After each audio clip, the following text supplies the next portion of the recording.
19 বছর। ঠিক 19টি বছর আগে আমরা একে অপরের হাত ধরেছিলাম। এই 19টি বছর যে কিভাবে কেটে গেল সেটাই বুঝতে পারি না। মনে হয় চোখের পলকেই সব হয়ে গেল।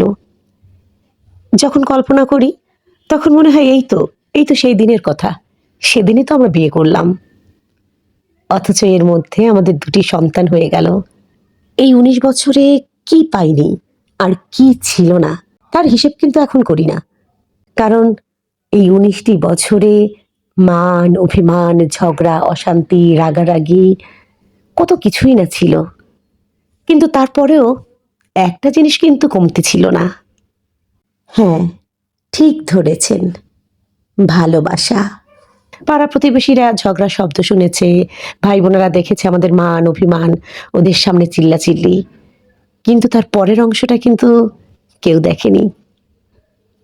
কখনোই এই লোকটাকে ছাড়া আমি আমার জীবনের এক মুহূর্ত চিন্তা করতে পারি না। এবং আমি এটাও জানি আমি ছাড়া তার পৃথিবীতে হয়তো অন্য কোনো নারী নেই। আছে আমার 2 মেয়ে। এই তো আমাদের 4 জনের ভালোবাসার সংসার। সে, আমি এবং আমার 2 মেয়ে। সেদিন ছিল 24শে মে। ওই দিন ওর থাকার কথা দিনাজপুরে। কারণ ও তার 3 দিন আগেই অফিসের একটি কাজে দিনাজপুর গিয়েছিল। 24 তারিখে ওর ওখানে থাকার কথা ছিল। বসকে বুঝিয়ে 23 তারিখ রাত্রেই ঢাকার উদ্দেশ্যে রওনা দেয়। ঢাকায় পৌঁছায় 24 তারিখ সকাল 9টায়। নাস্তা খেয়ে শুয়ে পড়ে। সারা রাতের ক্লান্তি, সারা রাত জুড়ে জার্নি, একটু তো ঘুমাবেই। কিন্তু সকাল গড়িয়ে দুপুর, দুপুর গড়িয়ে বিকেল, বিকেল গড়িয়ে সন্ধ্যা হয়ে যায়, কিন্তু মহাশয়ের আর ঘুম ভাঙে না। এদিকে আমি কিন্তু অলরেডি রেগে ফেঁপে ফুলে ঢোল হয়ে গেছি। কিন্তু তারপরও আমি তাকে ডাকি না।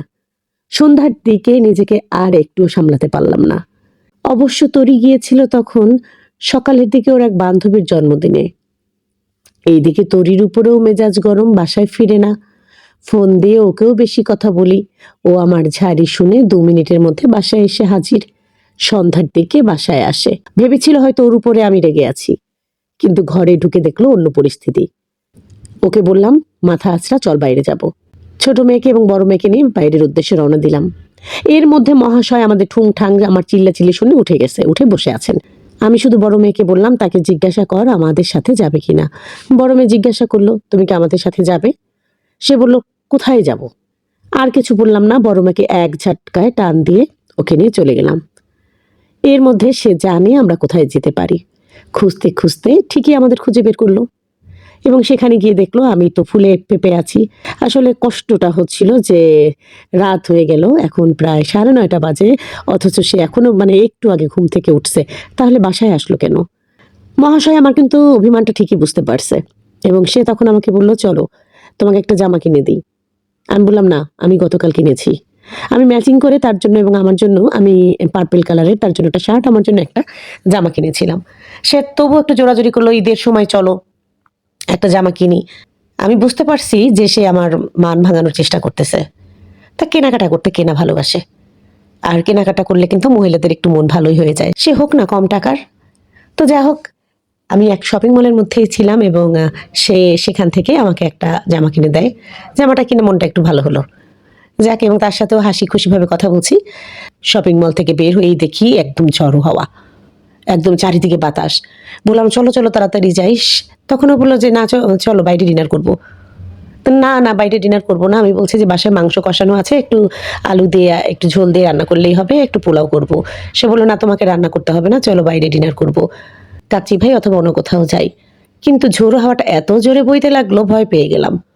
তখন আমি বললাম যে না না, সামনে যদি খেতেই হয় সামনে যা পাই চলো সেখানেই যাই। এবং তারপরে সামনে ছিল আমাদের সুলতান ডাইন। কখনো আমি ওখানে যাইনি, সেও যায়নি। তো বললাম চলো যাই। ঢুকলাম, কিন্তু ঢুকে পরিবেশটা একটুও পছন্দ হয়নি। শুধু পরিবেশ বলবো না, যে এমনকি খাবারের মানও আমাদের সন্তুষ্ট করতে পারেনি। আমরা যখন ঢুকলাম, যখন মেনু কার্ড দেখলাম এবং মেনু দেখে দেখে অর্ডার করছিলাম, ওরা যেটাই বলছে সেটাই বলছে, এটা নাই ওটা নাই। বললাম চিকেন রোস্ট আছে না, পোলাও আছে না। তারপর বললাম অন্তত গরুর রেজালা আছে। ওরা বললো সেটাও নাই। অলরেডি 10টা বেজে গেছে, শুধুমাত্র কাচ্চি ছাড়া, খাসির কাচ্চি ছাড়া এবং বোরহানি ছাড়া আর কিচ্ছু নেই। মানে মাথাটা যে কি বলবো, একদিকে ভিতরের পরিবেশ ভালো লাগছে না, দ্বিতীয়ত হচ্ছে খাবার নাই। কি আর করব, এই খাবারের মধ্যেই আমাদের থাকতে হলো। আমরা এইটুকুতেই সন্তুষ্ট হলাম। তারপরও একটা কথা জানো কি, বাচ্চারা যেমন বাবা মা ছাড়া থাকতে পারে না, আমাদের সম্পর্কটাও ঠিক তাই। আমাদের জন্য সবাই প্রার্থনা এবং দোয়া করবেন, যেন হাজারো ঝড়েও আমাদের এই ভালোবাসার সংসার এভাবেই টিকে থাকে।